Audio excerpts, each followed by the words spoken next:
Isabel Díaz Ayuso, presidenta de la Comunidad Autónoma de Madrid. Bienvenida, buenas tardes. ¿Qué tal, Luis? Muy buenas tardes. Lo primero que les he dicho a mis oyentes, Isabel, es que ¿por qué ese aparente desprecio por parte de los presidentes de las comisiones autónomas a esa reunión en el Senado? Solo han estado ustedes 4. Bueno, muchos presidentes tienen problemas ahora para moverse, para desplazarse, y teniendo en cuenta también que el presidente del gobierno no iba a estar, han decidido que tendrían además también otras ocupaciones, no lo sé. De todo caso, han mandado siempre a representación a vicepresidentes, consejeros de presidencia, y yo creo que lo llamativo no es su asistencia, sino la del presidente del gobierno, que nos secuestra en distintas videoconferencias todos los domingos durante 5 horas, reuniones de 5 horas, todos los domingos de manera consecutiva, para después no contestar nada, y después, en el momento en el que tenemos la oportunidad de reunirnos todos en una institución como es debido, no estar. La Cámara que representa precisamente a las comunidades autónomas es el Senado. Hoy era un día importante y el presidente ha decidido no ir, ni tampoco que estuvieran ninguno de los ministros que en realidad tienen ahora el peso en esta situación en la que nos encontramos. Puede ser el ministro de Sanidad, para hablar de temas de economía, de Hacienda, pero no, han decidido que no era importante. Y bueno, esto demuestra que lo de los domingos muchas veces, no sé si es productivo, pero desde luego cuando nos hablan de los pactos, del entendimiento y de la lealtad, creo que hay veces que ellos mismos faltan a la palabra. Esa es la cuestión de fondo desde mi punto de vista, Isabel, porque escuchábamos a Carolina Darias, la ministra que ha representado al presidente del Gobierno, la ministra de Administración Territorial en esa reunión del Senado, hablar de lo bien que funciona el diálogo con las comunidades autónomas. Ha querido además marcarse un queda bien con todos ustedes, diciendo que lo están ustedes haciendo formidablemente, cuando un ciudadano del común que siga los medios de comunicación de lo que se da cuenta es de que no es precisamente la armonía lo que preside la relación entre esas administraciones. Hombre, entre comunidades autónomas hay que reconocer que la relación es bastante buena y, en cierto modo, si de algo han servido estas videoconferencias en estas semanas ha sido para unir más a España desde las autonomías, porque a mí me ha permitido, de otra manera hubiera sido imposible, porque con la situación que yo estoy viviendo en Madrid no estoy para otra cosa, me ha permitido entender mejor cómo se encuentra el presidente de Murcia o el de Andalucía. Y eso es bueno porque al final, a la hora de ofrecer material sanitario, ofrecer ayuda o experiencias de unos y otros, pues creo que eso es positivo. Pero lo que ha demostrado sobre todo esta situación es que las autonomías y los ayuntamientos estamos mucho más a la altura. Porque al final somos los que estamos dando pasos certeros. En el caso de Madrid conocemos exactamente cómo ha estado la situación, que nos ha ido pasando. Cada vez que le hemos ido anunciando a los ciudadanos la siguiente etapa, las cosas han ido ocurriendo de una manera lógica y, sin embargo, el Gobierno creo que hace lo contrario. Por eso también les he propuesto trabajar juntos en esta ocasión, porque ellos confunden los pactos con el silencio y yo creo que no hay que estar con los pactos, lo que hay que estar es trabajando. Y Madrid, en definitiva, es por la densidad de población que tiene, por el peso específico que aporta a España en Producto Interior Bruto y en inversión extranjera, necesita no dar pasos atrás y nos hemos quedado, ahora parece que rezagados. No hay una estrategia para esta autonomía. Nosotros somos el 20% del Producto Interior Bruto de España. Madrid no se puede permitir quedarse atrás, no puede caer y no podemos experimentar con sus sectores más importantes. Solamente habíamos cuantificado si la hostelería, bares, restaurantes, etcétera, se fueran a las Navidades, como hemos oído días atrás a una ministra, esto produciría más de 1 millón de desempleos. Ahora hablaremos. Está usted suscitando algunos asuntos que me gustaría que luego fuéramos capaces de analizar con un poquito más de tranquilidad. Pero antes déjeme que ponga de manifiesto algo que yo no sé si su subconsciente ha querido, construir como parte de su respuesta en el inicio de ella. Porque yo le hablaba de la coordinación entre las administraciones y usted me ha dicho, hombre, nos está sirviendo para conocer mejor, por ejemplo, lo que pasa en Andalucía o, por ejemplo, lo que pasa en Murcia, que son las dos del PP. ¿Por qué no cita usted a Extremadura? ¿Por qué no cita usted a Valencia? ¿Por qué hay ese componente ideológico? Porque he buscado extremos geográficos, nada más. ¿Seguro? No tiene nada que ver. Hombre, ¿Seguro? lo puedo asegurar. Me importa absolutamente lo mismo lo que ocurra en Cataluña, que es igual de España, que Baleares, que Asturias.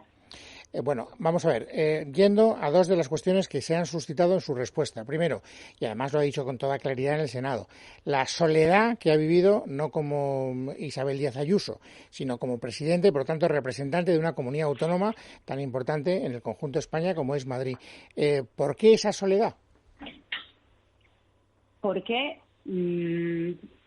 los motivos los desconozco, pero el hecho de que hayamos estado solos es evidente. Nosotros durante muchísimas semanas hemos tenido que buscarnos la vida para conseguir material para nuestros sanitarios y para las personas que estaban trabajando en la primera línea. No solo no hemos recibido al final la pena de financiación autonómica, sino que se nos ha detraído. También, sobre todo, de las políticas activas de empleo, todo lo que teníamos destinado para este fin. Al final, haciendo una balanza, todavía hemos perdido más dinero. A lo largo de estos meses he escrito hasta en 5 ocasiones al presidente del Gobierno y no tengo respuesta nunca. No se nos ha recibido jamás. Y después, en estas videoconferencias, les hemos presentado un sinfín de propuestas que eran buenas, no solo para Madrid, sino para España. Tampoco se nos dice nunca nada. Luego, al final, casi todos los pasos que hemos ido dando los hemos dado solos. Bueno, yo creo que esto será motivo de reflexión después de que pase toda esta gran crisis de la pandemia y tendremos que ver hasta qué punto efectivamente hay que mejorar esa coordinación. Cuando yo hablaba antes, señora presidenta, de la mala aparente, porque yo lo veo como un observador, usted es un actor, una actriz importante de la vida política, yo soy un modesto periodista, pero lo que yo veo desde mi puesto de observación es que las cosas no van bien desde el punto de vista de la comunicación entre la administración central y la administración autonómica. De hecho, cada vez que, en fin, salen a relucir, usted mismo lo ha dicho en esta misma respuesta, es decir, pues ha mandado propuestas, ha hecho requerimientos que no han sido atendidos, esa especie de soledad. Pero al mismo tiempo, y esto es lo que le quiero preguntar, me intento poner en el pellejo del Gobierno central. Y vamos a ver, las comunidades autónomas no quieren, usted lo decía esta mañana, que nos arruinemos. No quiere que la actividad económica se resienta hasta el punto de hacer irreversible la recuperación. Pero tampoco queremos volver atrás en los índices de contagios y en los índices de estadística de fallecidos, etcétera. ¿Cómo se compaginan esas dos cuestiones? Eso es realmente complicado y, de hecho, esta es la ecuación más difícil de resolver para todos los países, porque aquí tenemos que conjugar la vida, el no volver atrás, el evitar nuevos contagios masivos con la economía. Luego, nosotros, por eso, le hemos propuesto al Gobierno caminar juntos, porque Madrid, por la composición que tiene, solamente en el metro de Madrid todos los días, el número de viajeros que lo utilizan es mayor al de muchas comunidades autónomas. Madrid tiene una densidad de población y una geografía que la hace especial en ese sentido, y por eso creo que es bueno que busquemos una fórmula de que trabajemos juntos el Gobierno de España con el de Madrid. Y esto no son pactos ni es politiqueo, esto es trabajo, esto es sentarnos en una misma mesa, contarle al Gobierno cómo están aquí las cosas, cómo funcionamos, cómo se mueve la economía y juntos buscar una estrategia. Y creo que sería bueno porque, sobre todo, lo que los ciudadanos tienen que entender a partir de mañana es ¿y ahora qué hago? Porque unos días puede salir de 5 a 7, ahora va a haber turnos dependiendo de los municipios, luego ya dependiendo de las edades, luego ya por los sectores. Si además a esto le añadimos que somos dos administraciones distintas, imagínense lo que puede ser si cada una va por su lado y a su vez vamos dando indicaciones diferentes. Yo creo que cuanta más regulación, lo único que hacemos es entorpecer más la vida de los ciudadanos. Por eso yo creo que tendría que haber unas normas muy claras, muy sencillas, básicas, y mucho de ello va a pasar por la autoprotección, va a pasar mucho por la responsabilidad individual, porque yo tengo la absoluta certeza de que este virus va a estar un largo tiempo con nosotros y tendremos que aprender a vivir con él al lado. Desde ese punto de vista de la unidad que usted reclama, a la hora de ir juntos y de caminar, digamos, con un mismo objetivo esta difícil situación, el plan que hoy hemos conocido, yo ya sabe usted, he hecho una campaña personal que me niego a hablar del plan de desescalada porque quiero tener un mínimo respaldo por el lenguaje. Así que usted me va a permitir que yo llame a este proceso, a esta fase de atenuación. Lo que hoy hemos conocido, las propuestas que hoy ha hecho el Gobierno, ¿qué le parecen? Es que todavía no tengo claras las propuestas, porque cada día conozco una situación distinta y una propuesta y un camino diferente. Y por eso lo que creo es que tenemos que aclararlos. Al final creo que va a pasar casi todo por la autoprotección, como digo, y por analizar efectivamente cómo se ha comportado la epidemia y a partir de ahí hacer una serie de mensajes concretos y con una estrategia en paralelo por si acaso tuviéramos algún repunte. Nosotros mañana, desde Madrid, apagamos temporalmente IFEMA, pero tenemos una estrategia en paralelo. Si hay cualquier contagio masivo, en muy pocas horas se puede reactivar y si esto se produce a partir de septiembre u octubre ya tendremos nuevas instalaciones. Luego tenemos que ir, mientras tanto, pensando cómo ir andando y, en caso de repuntes, tener herramientas. Pero si nos ceñimos a lo concreto, lo que hemos conocido hoy, a lo que hoy ha dado a conocer el ministro de Sanidad, Salvador Illa, a esas fases de 6 a 10, de 10 a 12, de 12 a 7 de la tarde, etcétera, ¿a usted le parece que es razonable una distribución del tiempo más o menos como esa?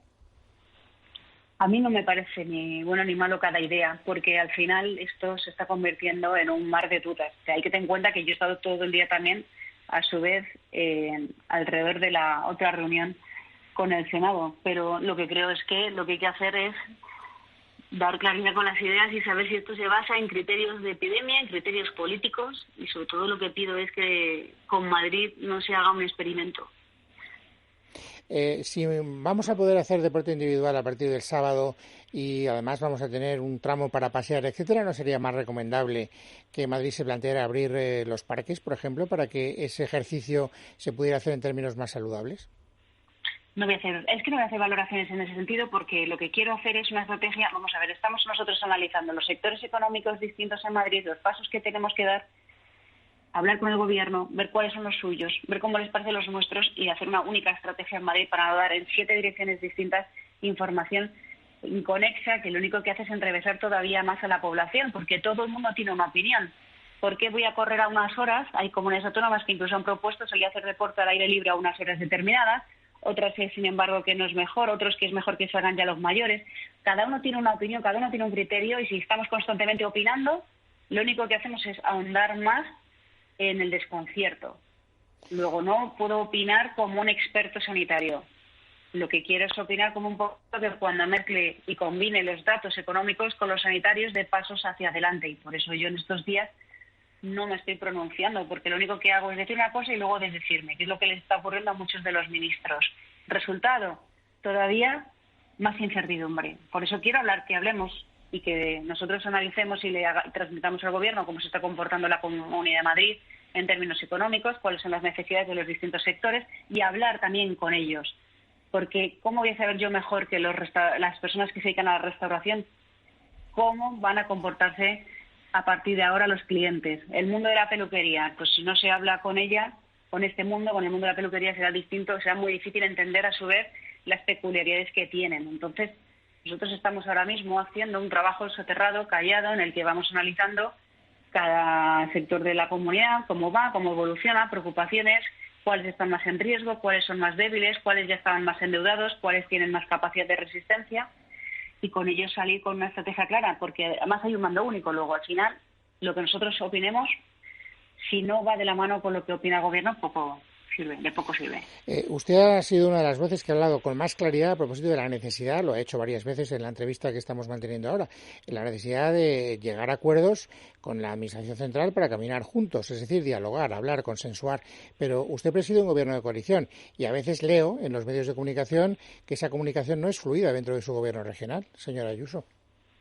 Bueno, yo tengo conversaciones absolutamente a diario con prácticamente todos mis consejeros y yo creo que más bien muchas veces es las ganas de crear una polémica donde no la hay la que provoca una sensación que es diferente. Ayer tuvimos un pleno, por ejemplo, para analizar la situación de la Comunidad de Madrid, como habíamos trabajado durante estos prácticamente 2-3 meses, desde que la crisis del COVID nos puso en esta situación y estuvimos hablando durante 10 horas por petición propia, dando explicaciones a la Cámara del trabajo conseguido. Y la imagen allí fue la de un gobierno que ha trabajado con muchísimas dificultades, que ha sido una comunidad encima de la más perjudicada por esta epidemia y que está ahora mismo unida y trabajando en lo importante, con reuniones que hemos mantenido hoy, que vamos a tener mañana, y esa es la verdad. Decía usted hace un momento algo que es una verdad, yo creo que de perogrullo y en fin, una idea cargada de sentido común. La difícil ecuación entre, por supuesto, preservar la salud de todos los ciudadanos de Madrid, en su caso, y de España en general, como prioridad número uno, pero después tratar de hacer el menor daño posible a la economía. Esto es, en fin, complicado, usted lo decía, y además permite la crítica por un lado y por el otro. Si extremamos las medidas sanitarias, criticamos al gobierno porque estamos perjudicando la economía. Si queremos, a lo mejor, ir demasiado deprisa para no perjudicar la economía, estamos poniendo en riesgo las vidas humanas. Lo digo porque cuando uno analiza también la conducta, el comportamiento de las administraciones autonómicas, por ejemplo Madrid, pues también nos encontramos con que esa crítica se puede revertir. Por ejemplo, fueron ustedes muy críticos cuando el gobierno compró una gran remesa de mascarillas que resultaron ser fake y hubo que devolver. Pero a usted le ha pasado lo mismo. No, las mascarillas no han sido compradas por la Comunidad de Madrid, ha sido por el Ministerio, creo que de Defensa, no han sido las nuestras. Y Madrid en todo momento ha dado siempre pasos adelante. Para empezar, fue la Administración que despertó al país. Fuimos los primeros en decretar el cierre de los centros de día de mayores, la movilidad de estudiantes de medicina entre distintos hospitales para que no tuviéramos los contagios masivos entre sanitarios como le ocurrió al País Vasco. Fuimos los que decretamos el cierre de los colegios, fuimos los que decretamos los consiguientes cierres. Fuimos los que avisamos de cómo se comportaría la epidemia. Fuimos los que triplicamos las camas UCI. Fuimos los que abrimos IFEMA. Fuimos los que abrimos los hoteles medicalizados, que han sido propuestas que han sorprendido al mundo y que han intentado imitar otros países y, por ejemplo, en el caso de IFEMA ni siquiera lo han podido hacer, porque el potencial de la sanidad de Madrid es única. Fuimos los que decidimos unir la sanidad pública y la privada sin dogmas, sin estigmas, de manera que los 102 hospitales, independientemente de su nombre, podían trabajar juntos. Nosotros hemos dado siempre pasos hacia adelante y pasos muy claros, y en todo este momento, en todo este proceso, no hemos fallado. En el momento en el que te dicen que hay un mando único, que es un cuello de botella, que decide todo, que decide la sanidad, que define los servicios, llega un momento que hacia adelante, hacia la estrategia, nosotros ya no podemos prácticamente más que esperar a ver qué decisiones por arriba se están tomando, porque nosotros no tenemos capacidad como comunidad autónoma ni para cerrar municipios, ni para confinarnos, ni para cerrarnos como comunidad autónoma. Es decir, que a partir de estos instantes nuestras decisiones están en manos del gobierno. Nosotros lo que hemos criticado no ha sido criticar por criticar. Nosotros lo que le hemos pedido era falta material, falta estrategia, pero cuando las cosas se hacían bien, todo iba bien. Y cuando han tenido errores, dependiendo de los errores, tampoco nosotros nos hemos puesto, sobre todo, a echar más gasolina, ¿no?, sobre la situación. Nosotros hemos intentado en todo momento ser coherentes con la estrategia. Lo que pasa es que en el momento en el que hay veces que la solución es el problema, pues evidentemente tenemos que pedir que se cambie la actitud. Usted ha sido una de las pocas políticas, yo creo que casi la única, no me viene a la memoria en este momento espontáneamente ningún otro precedente, de hablar de autocrítica de verdad, es decir, de las cosas que he hecho mal, de reconocer errores. En ese capítulo de autocrítica, Isabel, la situación de las residencias de ancianos en Madrid, que es especialmente dolorosa, ha sido especialmente dolorosa, ocupa un lugar preferente en el remordimiento de su conciencia como administradora. Bueno, el remordimiento de conciencia no es exactamente esto. Yo lo que he dicho en todo momento es que ojalá hubiéramos actuado antes, como comunidad y como país, porque si hay algo que nos ha demostrado un virus que no tiene cura y no tiene vacuna hasta el momento, es que el confinamiento y la estrategia con tiempo ha sido la única solución. Y muchas veces pienso que hubiera pasado si hubiéramos actuado una semana antes, pero también pienso que hubiera pasado si Madrid hubiera actuado una semana más tarde. Se nos hubieran muerto personas directamente en la puerta de los hospitales, o hubiéramos tenido imágenes como hemos visto en otros países, recogiendo cadáveres directamente aquí. Puedo decir con absoluta seguridad, el 100% del sistema no ha podido atender al 100% de los casos, pero sí sé que cada persona que ha pasado por un hospital de Madrid ha estado atendido por un gran profesional y ha tenido una cama, y eso ha sido gracias a una estrategia de comunidad. Y del mismo modo, cuando una persona ha fallecido en la Comunidad de Madrid, ha tenido un trato digno, ha habido un protocolo y cada cuerpo ha sido velado y cuidado. En el caso de las residencias hay que tener en cuenta que el 50% de los fallecidos en Europa han sido en residencias. Este virus es especialmente virulento y grave y perjudicial para personas mayores o jóvenes, normalmente porque han tenido antes una patología o la estaban pasando aunque no lo supieran. Si tienes a tantas personas mayores conviviendo en una misma residencia, teniendo en cuenta que además es un virus que puede asomar la cara 2 y 3 semanas más tarde, nos hemos encontrado con situaciones de residencias que de golpe, en muy pocos días, fallecía mucha gente. Hemos puesto en marcha un mando único, uniendo emergencias, interior, sanidad y asuntos sociales, un plan de choque donde han funcionado todos los cuerpos, bomberos de la comunidad, del ayuntamiento, el SAMUR, policía municipal, agentes forestales, Cruz Roja, voluntarios. Y gracias a ese plan de choque hemos podido también resistir esta situación tan difícil en las residencias. Pero la crisis de las residencias no ha sido una crisis solo, ha sido la crisis de las residencias y la crisis en general, porque lo ha habido en general. Hay muchas veces que de manera injusta se extrae el caso de las residencias como si hubiera sido un caso único. Ha sido un caso dentro de muchos casos. Es decir, que el problema que teníamos muchas veces para reconducir esta situación es que los mismos servicios sanitarios estaban atendiendo miles de casos y de crisis fuera de ellas. Ha muerto mucha gente en las residencias, pero también fuera.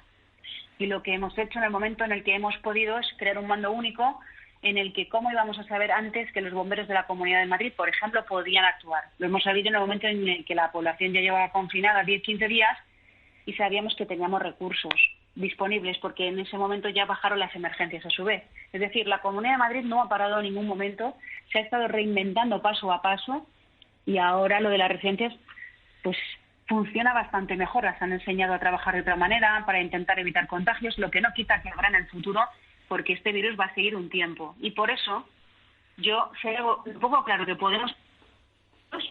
Insisto, este es un problema que estamos teniendo. Ay, Dios. Isabel, estamos a punto de perder esa comunicación. Hemos perdido la comunicación. ¿Usted me escucha? No sé. Sí, no, ahora sí. No, pero es que ha habido un momento que hemos perdido la voz porque la cobertura ha fallado. Ya sabe usted que esto de Telefónica tiene estos misterios, tanto insondables. Si hay algo digo que tenemos claro es la protección individual. Es importante que empecemos a convivir un tiempo con más incomodidades, pero dándonos cuenta de que es fundamental lavarnos siempre las manos, usar siempre estos geles, intentar ponernos guantes, mascarilla. Durante un tiempo vamos a tener que tener autoprotección de sobremanera porque si no va a ser difícil parar esto. Pero vamos, poco a poco yo creo que por lo menos la situación más difícil sí que es verdad que ha pasado y ahora lo que tenemos que hacer es hacer una estrategia única. Y yo creo que estaría bien que, teniendo en cuenta las peculiaridades de Madrid, que las dos administraciones dieran las mismas órdenes para que todo el mundo supiera qué atenerse. Básicamente se trata de eso y por eso yo con lo que no estoy de acuerdo es con que me digan qué parte o con que hagamos politiqueo. No quiero esto, yo ya solo quiero certidumbre y seguir acertando paso a paso porque la gente necesita creer. Permítame que le haga dos preguntas concretísimas. Las guarderías privadas se quejan de alguna decisión de la administración que usted preside. Dice, ¿por qué no sigue el ejemplo de Andalucía, por ejemplo, o el ejemplo de Murcia y permite que los cheques de guardería se les dé a los centros ya que no los pueden utilizar los padres? De otro modo podemos cerrar. Yo no tengo el Real de Decreto. Yo no puedo ahora mismo modificar la normativa por el camino y por este motivo nosotros, tal y como lo tenemos ahora mismo en la ley, nos dice que si ahora mismo las escuelas infantiles no están prestando un servicio, no se puede ahora mismo sufragar el servicio. Pero estamos buscando fórmulas alternativas para que se pueda minimizar el impacto económico en las mismas. ¿Está usted dolida con los nutricionistas que le criticaron por haber contratado con Telepizza, por ejemplo, los menús para las familias vulnerables, para los niños de las familias vulnerables? Yo creo que lo que hay que entender es la situación en la que nos hemos encontrado cuando tomamos esa decisión. Cuando cerramos los colegios, muchos niños se quedaron sin la posibilidad de acceder al comedor. Familias muy vulnerables que no tenían nada para alimentar a sus hijos. Y en tan solo 48 horas pusimos en marcha un sistema que nos permitía llegar a 11.500 familias, aunque luego un tercio son las que nos han pedido el servicio. Pero teníamos 11.500 familias distribuidas por 179 municipios de la Comunidad de Madrid que necesitaban ese servicio. Díganme cómo en 48 horas, en un estado de alarma como ya nos estamos encontrando con todas las personas confinadas en casa, cómo una administración autonómica puede llegar a tantas familias en tantos municipios distintos. Pues gracias a Telepizza pudimos llegar a una serie de municipios gracias a que Telepizza nos cedió su cadena de distribución. Y de la otra manera también Rodilla y Viena Capellanes nos ayudaron a complementar los otros 66 municipios. Es decir, que entre estas tres empresas, estas familias han tenido la oportunidad de recoger unos menús y poder alimentar a sus hijos en esta situación tan complicada. Y son menús que, es verdad, un día hay pizza, del mismo modo que en Rodilla hay un día que hay sándwich, pero otros muchos días hay ensaladas, hay macarrones, hay otro tipo de comida. El problema es que es muy fácil hablar, pero hay que entender la situación y conocer en qué momento nos hemos encontrado para tomar una decisión que además en todo momento era temporal, porque evidentemente no pensamos que los niños tengan que tener un menú concreto ni una alimentación basada en un alimento concreto en mucho tiempo. Y la última, si me lo permite, Isabel, porque es un debate que se va a suscitar inmediatamente después de que, en fin, salgamos de este problema contingente inmediato, que es, ¿hay que prolongar o no hay que prolongar el estado de alarma? En el partido en el que usted milita, en el Partido Popular, empieza a haber ya claramente un debate muy claro, muy abierto. Ayer algún presidente autonómico decía se podrían hacer estas cosas sin el estado de alarma. Hoy el presidente nacional del Partido Popular, Pablo Casado, ha estipulado, luego las veremos, una serie de medidas muy concretas para prorrogar el estado de alarma. ¿Usted es partidaria de seguir utilizando esta fórmula o también cree que ha llegado el momento de acabar con ella? Yo creo que soy partidaria de dar con la estrategia y por eso dar pasos hacia adelante y no pasos en falso, y por eso no me estoy pronunciando en estos días. Estoy permitiendo que sea el Gobierno de España el que va decidiendo esto y yo hacerle peticiones para que mientras tanto el daño se minimice. Y lo que tenemos que hacer es lo que he pedido en estos días, hablar entre nosotros y compartir los datos, las estrategias, las estadísticas que tenemos, y que la próxima vez que propongamos algo a los ciudadanos sepan a qué atenerse, porque no podemos permitirnos repuntes, pero tampoco dar pasos en falso, y para eso hay que hablar también con los sectores afectados, con microbiólogos, con expertos. Hace falta mucho más trabajo de mesa y discreto mientras estamos ahora en esta crisis. Isabel Díaz Ayuso, muchísimas gracias por dedicarnos largo rato y por no reunir ninguna pregunta. Un saludo muy cordial y muchísimas gracias. Un abrazo a todos. Gracias.